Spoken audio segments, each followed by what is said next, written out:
Hi students, welcome to the part 7 of MCQ series for CUET examination for account subject.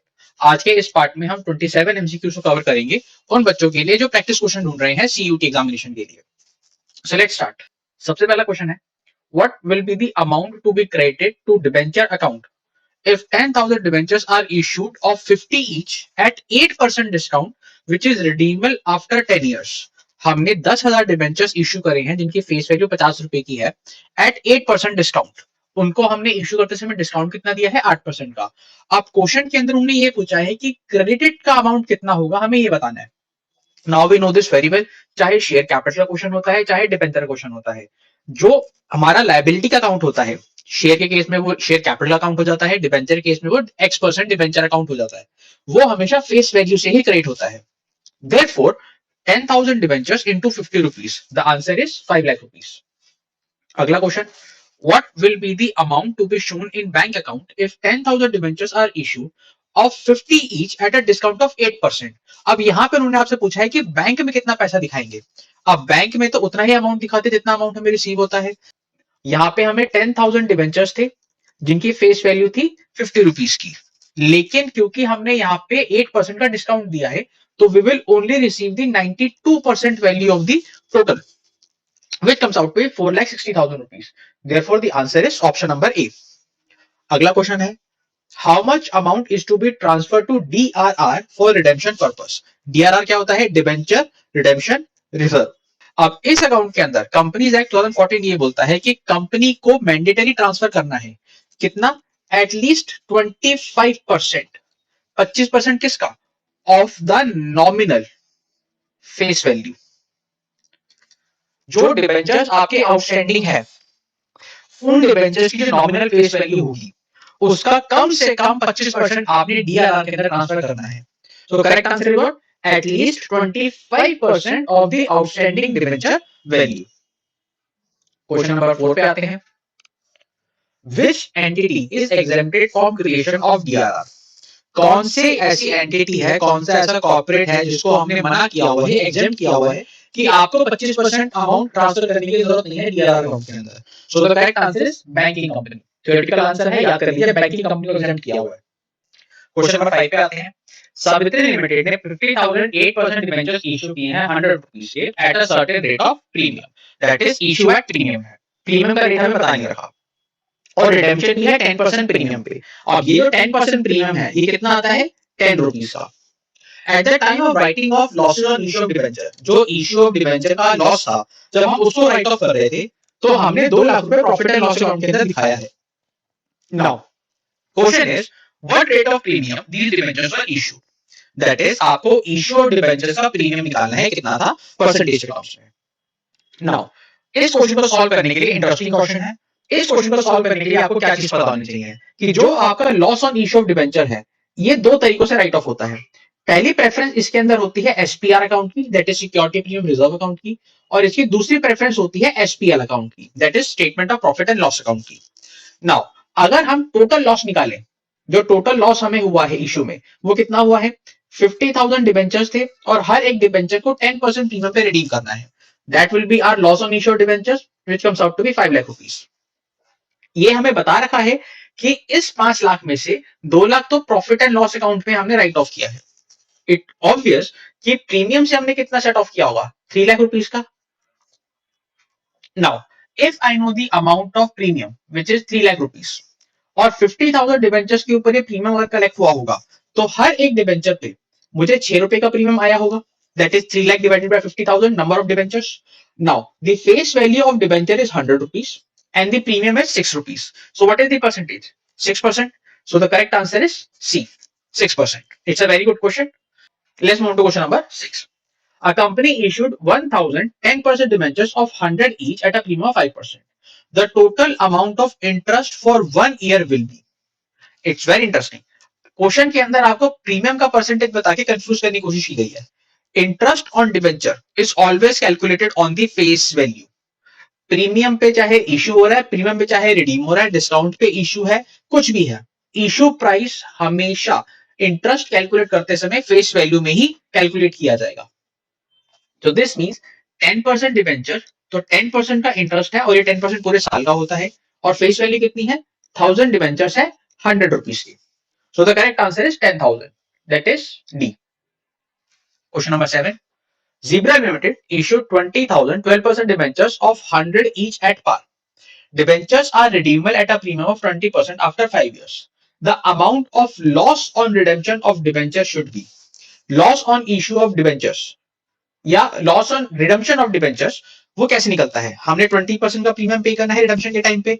So that is 20,000 debentures हैं, इनकी face value कितनी है 100 rupees की, और इनके ऊपर रिडम्पशन पे प्रीमियम कितना है 20% का. So this comes out to be 4 lakh rupees. So what is the amount of loss on redemption? 4 lakh. Option number B. Next question पे आते हैं, question number 8. HITS Limited take over the asset worth 5 lakh and liability worth 1 lakh of Random Limited. In consideration thereof, it is issued 12% debentures of 4 lakh 40,000. The balance of 40,000 will be debited to. First and foremost हमने purchase consideration देखी तो कितनी बनी, 5 लाख की asset है और 1 लाख की liability है, तो 4 लाख रुपीस हमने अल्टीमेटली पे करने हैं रैंडम लिमिटेड को. अब ये 4 लाख रुपीस को हमने पे कितना किया है 4 लाख 40,000. तो ये जो 40,000 के डिबेंचर्स हमने एक्स्ट्रा इशू करे हैं, ये जो बैलेंस है 40,000 का, ये कहां जाएगा. नाउ जब भी हम कंपनी की वर्थ से ज्यादा पेमेंट करते हैं, whenever purchase consideration is worth more than the net asset value. Net asset क्या है हमारे पास, total asset minus total liabilities taken over. Net asset value आती है 4 लाख रुपए, परचेज कंसीडरेशन आती है 4,40,000 रुपए. तो ये जो डिफरेंस है 40,000 का, ये आप एक्स्ट्रा 40,000 क्यों दे रहे हो, क्योंकि कंपनी की हो सकता है गुडविल हो. So that is why this extra 40,000 will be debited to the goodwill account. Question number 9. Global Limited issued 5,000 12% debentures of 100 each at a discount of 2%, redeemable at a premium of 5%. In such case, loss on issue will be credited by, आपको amount बताना है कि credit होगा debit होगा और amount बताना है. Now, whenever a debenture is issued at a discount and redeemable at a premium, तो हम दोनों को ही क्या कर देते हैं, मर्ज कर देते हैं. So in our case, discount कितना है is 2%. तो 100 रुपीज का 2% comes out to be 2 rupees. Plus redemption कितनी है 5% प्रीमियम पे, तो 5 rupees 5% of 100 comes out to be 5 rupees. तो टोटल लॉस हमें हुआ है 7 रुपए का. नंबर ऑफ डिबेंचर्स कितने हैं 5,000, तो टोटल लॉस कितना आ जाता है 35,000. That is it would be either option B or option D. Now because this is a loss, और लॉसेस को हम क्या करते हैं डेबिट करते हैं. So correct answer is what, loss of 35,000 will be debited. Option number B. Question number 10.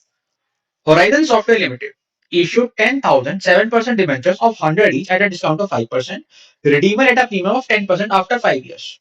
On 1st October 21, interest for the year ended 31 March will be. हमने debentures issue करे हैं 1 अक्टूबर 2021 को. हमें बताना है कि जिस फाइनेंशियल ईयर में ये पहला साल खत्म होगा 31 मार्च 2022 को, तो उसमें इंटरेस्ट कितना आएगा. नाउ बिकॉज ये जो डिबेंचर्स है ये 1 अक्टूबर 2021 को इशू किए गए हैं, तो पहले साल के लिए खाली 6 मंथ्स का जो हमारा इंटरेस्ट है वो पेंडिंग है. तो we will only pay the interest of 6 month for the first year. कैसे निकालेंगे, 10,000 नंबर ऑफ डिबेंचर्स हैं और इंटरेस्ट हमेशा फेस वैल्यू पे कैलकुलेट होता है, into what is the rate of interest 7%, into what is the amount, what is the month 6/12. सो अगर आप इसको सॉल्व करेंगे तो आंसर आता है 35,000. So the correct answer is option number A, 35,000. Let's move on to question number 11. Raghuveer Shoes Limited issued 10,000 debentures, 7% debentures of 100 each at a discount of 4. It has a balance of security premium reserve of 25,000. It will write off discount on issue of debenture. हमारे पास सबसे पहले तो हमें discount निकालना है, कितना है 4 rupees का डिस्काउंट था और 10,000 हमारे पास डिबेंचर्स हैं, तो 40,000 का हमारे पास टोटल क्या आ गया 40,000 we have of total loss. अब ये 40,000 सबसे पहले प्रेफरेंस हमारी क्या यूज होती है एसपीआर अकाउंट की, और जो रिमेनिंग 15,000 है वो जाता है as a profit and loss account के अंदर finance cost. So the option of C, that is पहले 25,000 तो हम सिक्योरिटी प्रीमियम रिजर्व से यूटिलाइज करेंगे and the remaining 15,000 will be settled from the secure statement of profit and loss account finance cost. Option number C. Question number 12. When debentures are issued at par and are redeemable at a premium, the loss on such an issue is debited to. जब हमारे debenture पार पे issue हुआ है लेकिन redemption premium पे है, ये जो लॉस है वो कौन से अकाउंट में डेबिट करते हैं. We know this very well कि जब सिर्फ डिस्काउंट पे इशू होता है और रिडेम्पशन पार पे होती है, तो discount on issue debenture account open करते हैं।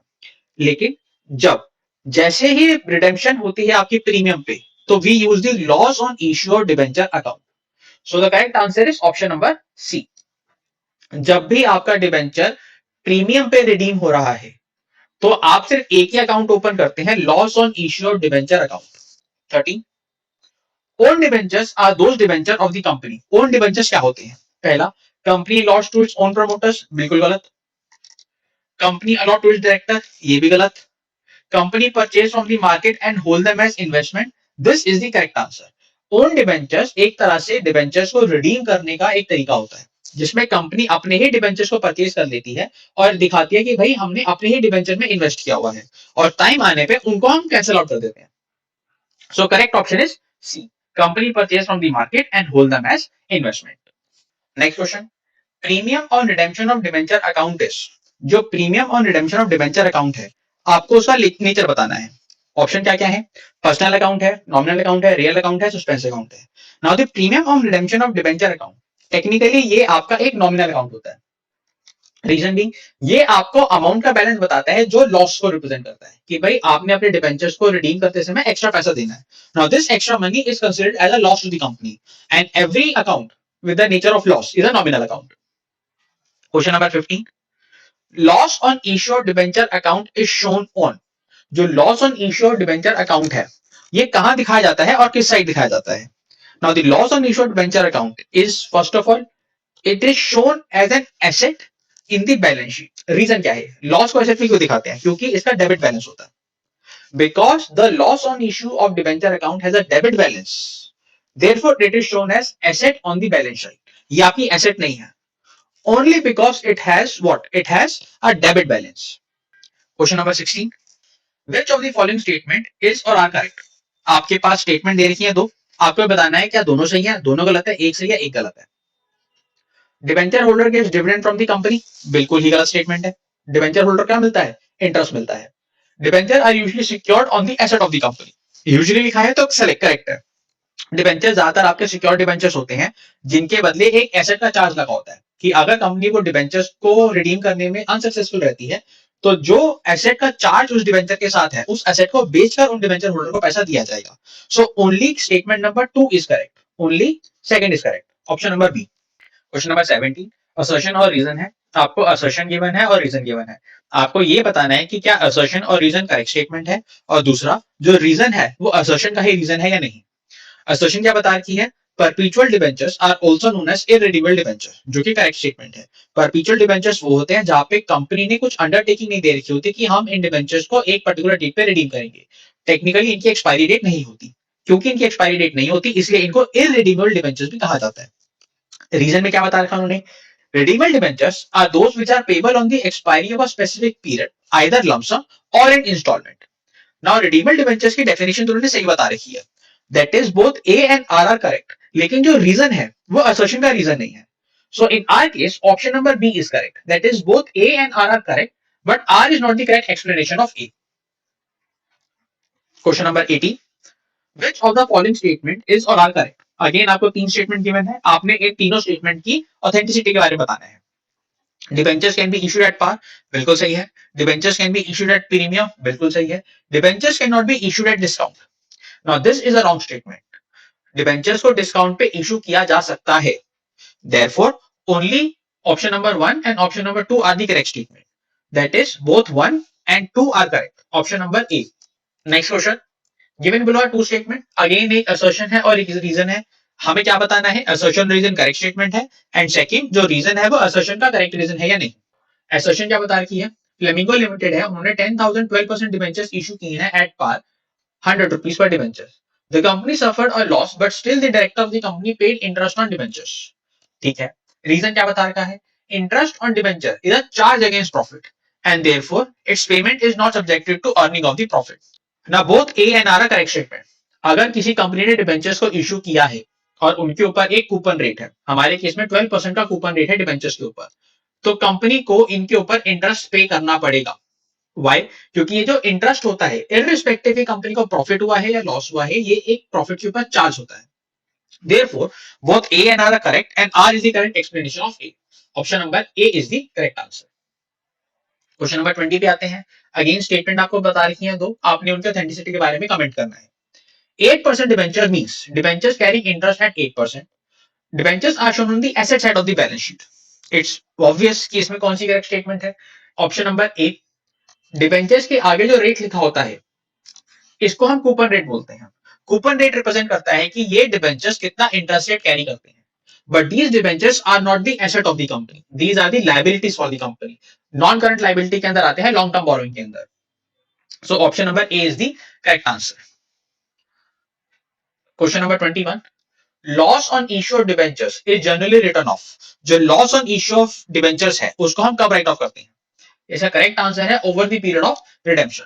कि अगर डिबेंचर्स की रिडेम्पशन के 5 साल हैं तो हर 5 साल में हम सब्सिक्वेंटली उन लॉसेस को राइट ऑफ करते रहते हैं. Next question 22.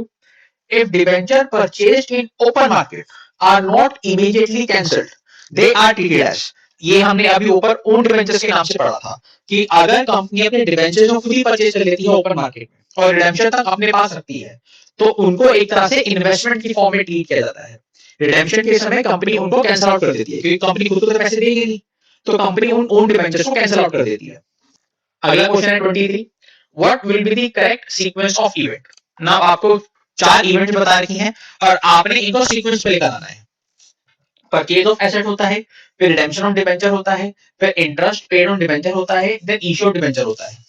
Now first and foremost आप क्या करते हो, आप एसेट को परचेज करते हो. आप एसेट परचेज करिए तो पेमेंट करनी होगी. अगर इन काइंड पेमेंट है तो आप पेमेंट करते हो डिबेंचर्स को इश्यू करके. सो सेकंड इवेंट क्या होगा, इश्यू ऑफ डिबेंचर होगा. उसके बाद आप उन डिबेंचर्स के ऊपर इंटरेस्ट पे करोगे. That is sequence number third will happen after. And finally आप उन डिबेंचर्स को रिडीम कर दोगे. सो करेक्ट सीक्वेंस क्या है, 1 4 3 and 2. 1 4 3 and 2. The correct answer is option number D. Question number 24. If vendor are issued debentures of 4,40,000 in consideration of asset of 5 lakh and liability of 1 lakh, तो 40,000 का amount क्या represent करता है. Already हम ये question ऊपर cover कर चुके हैं कि अगर कंपनी नेट एसेट से ज्यादा परचेज कंसिडरेशन पे कर रही है तो जो डिफरेंस होता है हमारे केस में जो 40,000 है वो गुडविल को रिप्रेजेंट करता है. क्योंकि जो सेलर कंपनी है अगर उसके हम ज्यादा पे कर रहे हैं तो इसका मतलब उस सेलर कंपनी की कुछ मार्केट में ब्रांड वैल्यू होगी, कुछ गुडविल होगी. So therefore the 40,000 difference will be debited to the goodwill account. Question number 25 से 27 केस स्टडी बेस है, तो चलिए एक बार केस स्टडी पढ़ते हैं. योगा दत्रा limited appointed marketing expert mister Kartiki as the CEO of the company with a target to penetrate their roots in the rural region. Mr. Karthikeya discussed the ways and means to achieve the target of the company with financial, production and marketing departmental head and asked the finance manager to prepare the budget. After reviewing the suggestion given by all the department head, the finance manager proposed the requirement of an additional fund of 52,50,000. तो जो हमारी पहली main information है वो additional fund requirement की है. Now Yoga Datra Limited is a zero debt company. Zero debt company का मतलब होता है कंपनी के पास as on date कोई भी borrowings नहीं है. To avail the benefit of financial leverage. Financial leverage आप आगे जाके पढ़ेंगे. फाइनेंशियल लेवरेज का मतलब ये होता है कि कंपनी थोड़ा सा डेट लेकर अपने टैक्सेस को बचाना स्टार्ट कर देती है. इसका सिंपल सा लॉजिक ये होता है कि जब कंपनी डेट लेती है तो कंपनी उस डेट के ऊपर इंटरेस्ट पे करती है. Now that interest is tax deductible. आप उस इंटरेस्ट को पे करके अपने प्रॉफिट्स को कम दिखाते हैं and therefore you save some tax on it. उसको फाइनेंशियल लेवरेज बोला जाता है. The finance manager propose to include debt in the capital structure. अगर फाइनेंस मैनेजर है क्योंकि कंपनी के पास तो कोई डेट नहीं है तो वो कहता है कि भाई why won't we raise this fund by taking some debt. After deliberation, on 1st April 2020, the board of the director had decided to issue 6% debentures of 100 each at a premium of 5%. Redeemable after 5 years at 110 rupees. तो 10 rupees का premium पे इनको redeem किया जाएगा. जो main information है वो last की 4 लाइनों तक ही लिमिटेड है. Question number 25. Calculate the number of debentures to be issued to raise additional fund. अब जब भी हमें नंबर ऑफ सिक्योरिटीज कैलकुलेट करनी होती है तो हमारे पास फॉर्मूला क्या है कि उन सिक्योरिटी से हमें अमाउंट कितना रेज करना है. हमारे केस में अमाउंट है 52,50,000 divided by the issue price. In our case the issue price is what, 100 rupees plus 5% premium. So the correct answer is 50,000. So option number A. Question number 26. what will be the journal entry to write off loss on issue of debentures? हमें loss on issue of debentures की journal entry पास करनी है. Now we have a loss of 5 lakh rupees. Why? Because we are issuing debentures जो कि 10% premium पे redeem होंगे. तो अगर 50,000 डिबेंचर्स हैं और इन डिबेंचर्स के ऊपर आपको 10 रुपीज पे करने हैं at the time of redemption, तो आज आपने 5 लाख रुपए का लॉस बुक कर लिया होगा. नाउ दिस 5 लाख रुपीज का loan will be written off. Now always remember, do check for security premium reserve. अब ये 5 लाख का जो लॉस है कैसे राइट ऑफ होगा? पहली प्रेफरेंस होती है सिक्योरिटी प्रीमियम रिजर्व की, दूसरी प्रेफरेंस होती है एसपीएल की.